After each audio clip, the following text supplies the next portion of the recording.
Your honour, एक शख्स जो जिंदगी भर वॉचमैन की नौकरी करता रहा, उसका यह दावा करना कि उसने मेरे मुवक्किल को 5,48,000 रुपए कर्ज दिए न सिर्फ बेबुनियाद है, बल्कि मेरे मुवक्किल के रुतबे को मिट्टी में मिलाने की साजिश है।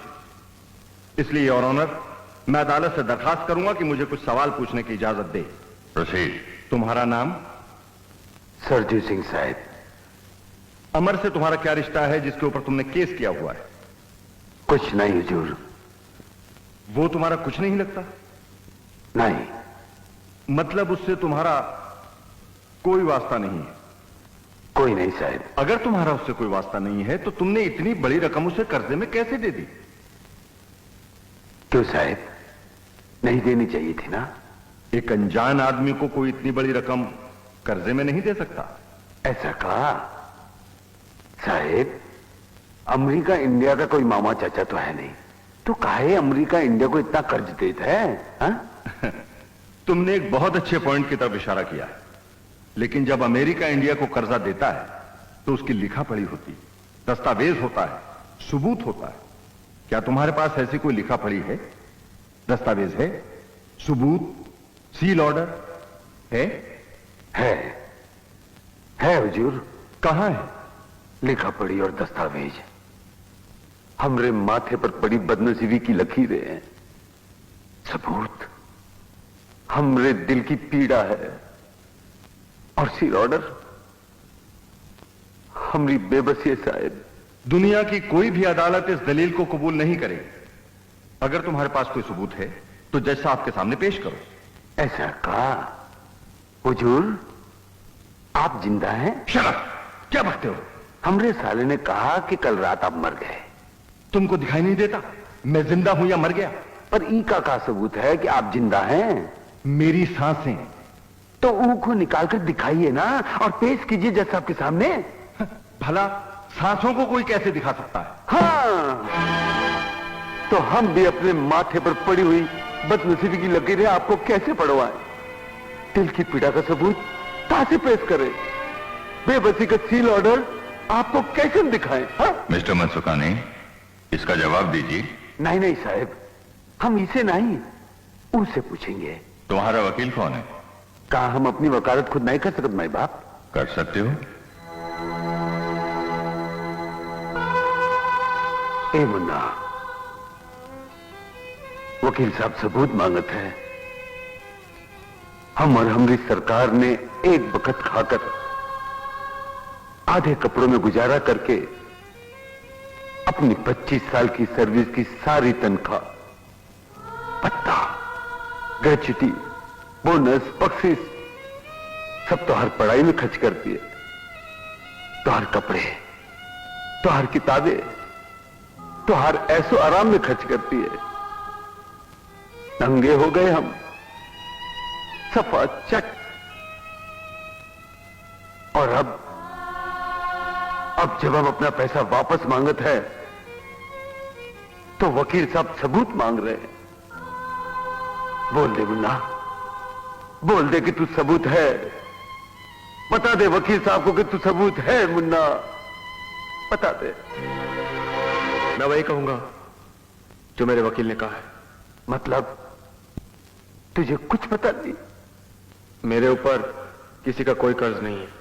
इसका मतलब हमने तुझ पर कुछ खर्च नहीं किया? मुझे यही कहना है कि मुझ पर किसी का कोई कर्ज नहीं है। हुजूर, ई का कहना है कि इस पर किसी का कोई कर्ज नहीं, हमने ई पर कोई पैसा खर्च नहीं किया।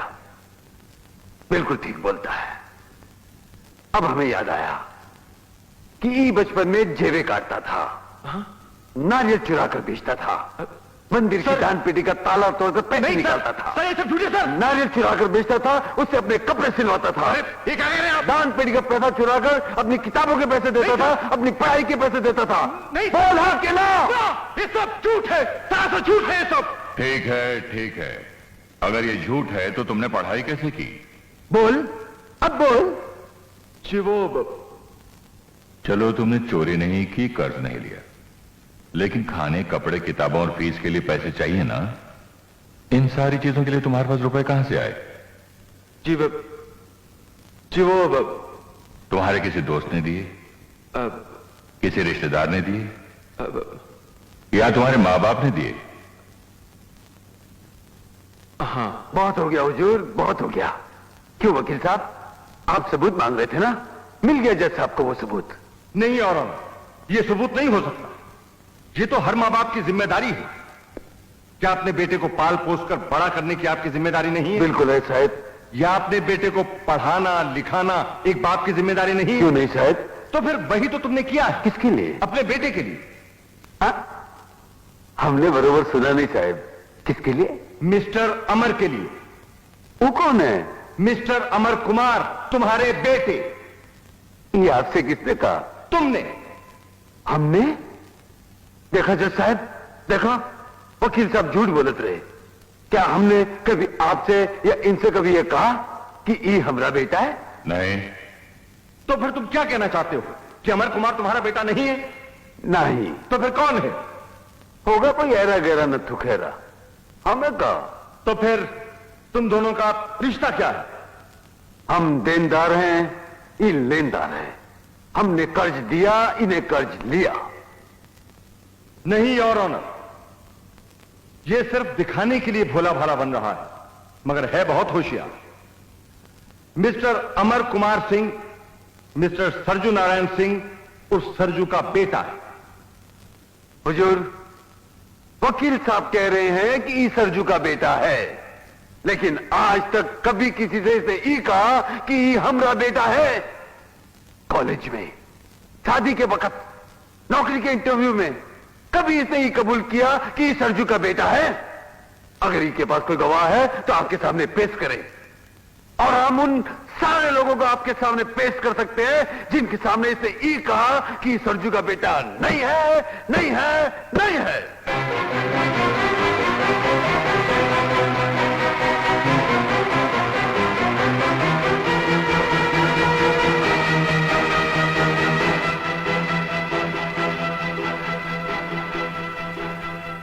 योर ऑनर, तमाम गवाहों के बयानात सुनने के बाद मुझे ऐसा लगता है कि मेरे मुवक्किल मिस्टर अमर कुमार सिंह ने सरजू को कभी बात नहीं कहा, और सरजू का गुस्सा भी जायज है। इसका तो सीधा और सिंपल इलाज यह है कि मेरे मुवक्किल मिस्टर अमर कुमार सिंह अदालत के सामने मिस्टर सरजू को अपना पिता कबूल करें। क्यों सरजू, ठीक है ना? हुजूर, ये हमें पिता कहेगा तो हमें जन्नत मिल जाएगी, हम दुनिया के सबसे बड़े राजा बन जाएंगे। नहीं साहब, नहीं।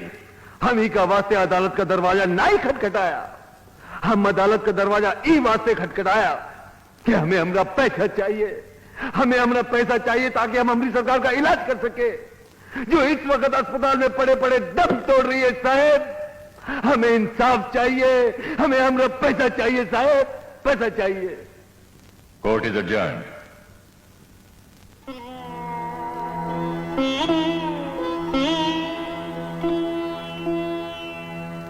सरजू, लक्ष्मी की हालत गिरती ही जा रही है।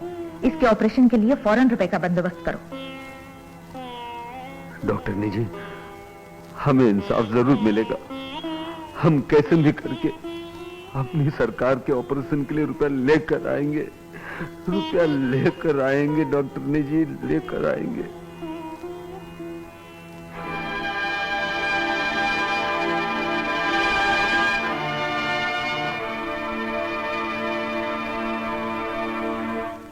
मैंने चोर उचक्के डाकू खूनी सब देखे हैं, लेकिन ऐसा मुकदमा जिंदगी में पहली बार मेरे सामने आया है। कानून की किताबों में कुछ पन्ने खाली हैं जो शायद ऐसे ही मुकदमों के लिए रखे गए हैं। मैं ये फैसला कानून के बाहर आकर सुना रहा हूं ताकि आने वाली पीढ़ियों के लिए मुकदमा एक मिसाल बन जाए। वो नालायक बेटा जिसे उसकी मां ने 9 महीने अपने पेट में रखा और 25 साल तक अपना पेट काट कर खिलाया, पिलाया, पढ़ाया, लिखाया, और वो बेटा जो अपने मां बाप का खून पसीना पीक कर बड़ा हुआ, वो अपनी जिम्मेदारी लेने से इनकार कर दे तो उसे सजा मिलनी ही चाहिए। लेकिन बाप का दिल बेटे के लिए सजा की बात सोच भी नहीं सकता। उसे सिर्फ मुआवजा चाहिए।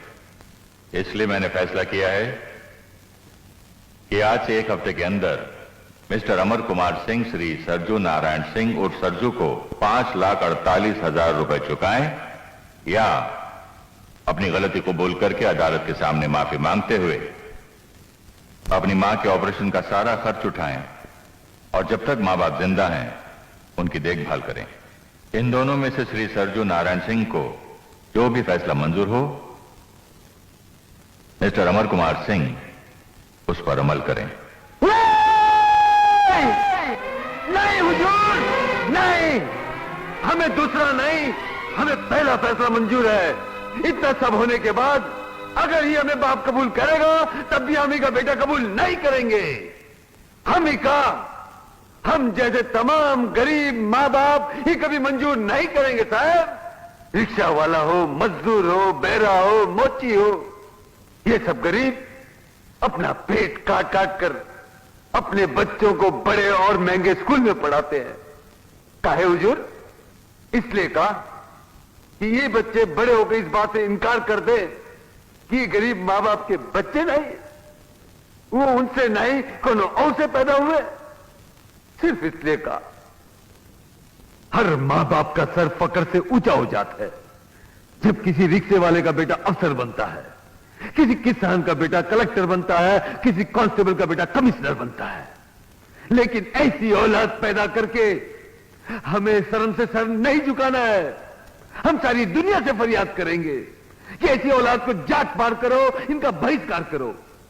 लेकिन भाई बाप, हम आपके आगे हाथ जोड़ते, आपके पांव पड़ते, हमें ऐसा बेटा नहीं चाहिए साहेब, हमें ऐसी औलाद नहीं चाहिए।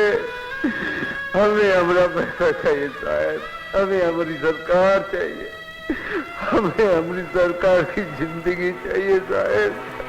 सारे बंधन तोड़ के बीच